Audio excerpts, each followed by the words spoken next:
Good day mga bes! Sa kadugay-dugay na sinina akong video, yan na lang ako nakaisip mag voice over. Naglipas na lang halos 1 month na mo na sim break. Sugad ko lang na dumduman na i-google ako sa gana-edit na dili ko pa natatapos. Tapos inagihan pagid ako sang udo-udo. Ay! Sorry, tabi-tabi lang ko sa nagakaon. Inagihan ako sang LBM pagkatapos kinalintura ko. Dili pa nga ni nagaayong kalintura. Ang sakit sa tiyan ko, dumaguso na naman. Tapos sugad, kita nyo man na naka-voice over na ako kay medyo na okay. May sinat na lang nagamay tapos ang tiyan ko na lang ang ginabatsyag ko kay masakit talaga.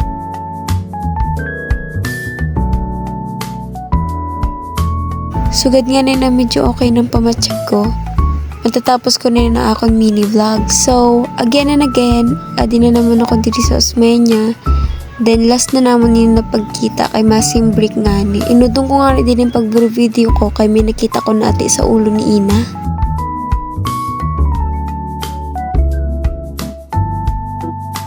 Habang nagkahulat nga ni kami dito sa next subject namon, wala akong udong sang kakatake sang video para igwalang sampang post and pan reels.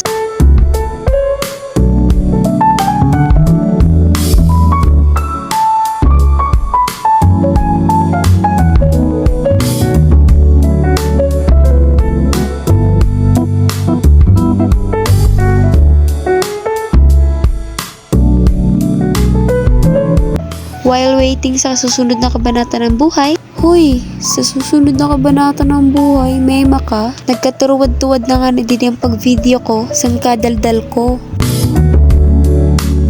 Waraga na akong alod din mag-video, masking grabe ang damo sang tao. Pati kaklase ko, ginadami ko sa kakapalan sa pagmumuka ko. Gingangarat nga na din mga comsci student, kaya sige lang daw akong video. Dili nila aram kung vlogger daw ako or ignorant lang talaga daw ako sa cellphone.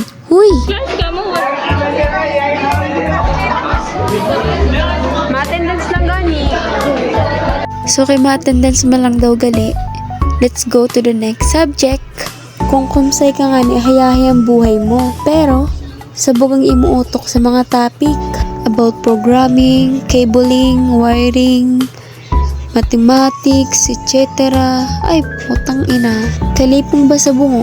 Ina nagdesisyon ka na piliun ng komsay para makaiwas sa mathematics. Pero dili mo ara major in mathematics ang computer science. Para ko mahimo, dakop mangyapon ang akong kahinaan. So ngayon nga na computer science ang ating course, magpapanggap lang tayong may laman ng utak. Uy, dili nga ni focus ako sa akong kinaansiran na module in online. Focus nga niya ang feeling may aram. Huy, grabe ka naman makababa confident self.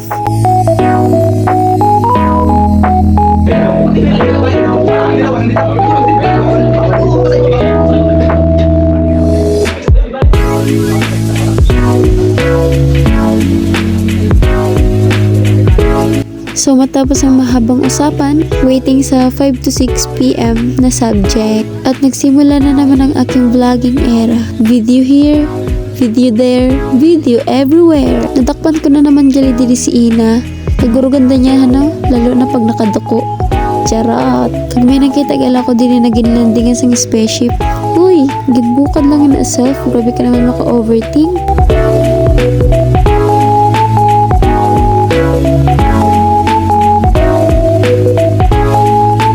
Adi nagala ko sa 5 to 6 instructor namon. Nagatunan ang topic pero panay lang gihapon akong video. Pagkalaking dilikin sa sawa. So uwi na. Lakas mo ko fast forward. Ika na love. Taga-vlog ako love oh.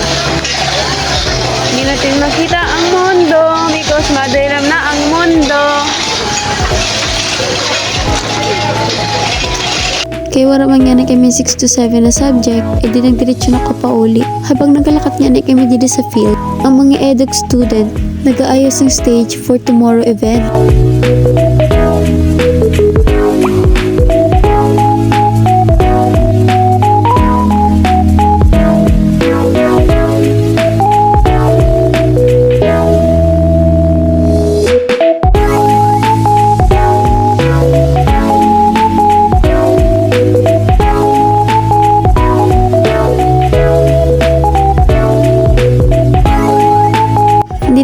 Din ako sa labas kaya naghawalat ako sa tricycle. Nagdugay pa nga ako dili nakasakay. Kaya baga daw akong elementary kag daka daw just lang ibayad ko. Hala, nakagamay sa jutay. Nursery? Nakapira na akong sabi diri sa nursery pero wala lang gyapon sa akong nagkapasakay. Aw nano, dili niyo ako nakikita. Sabi ko las ko na lang yun na para kasayang mga isang kwarta malakat na lang ako. Pero OMG, nakasakay baga ako sa kadamo-damo ko ng dinaldal. So, dili na nga ni matapos ang akong mini vlog. Bye bye mga best. I love you so much. Mwah.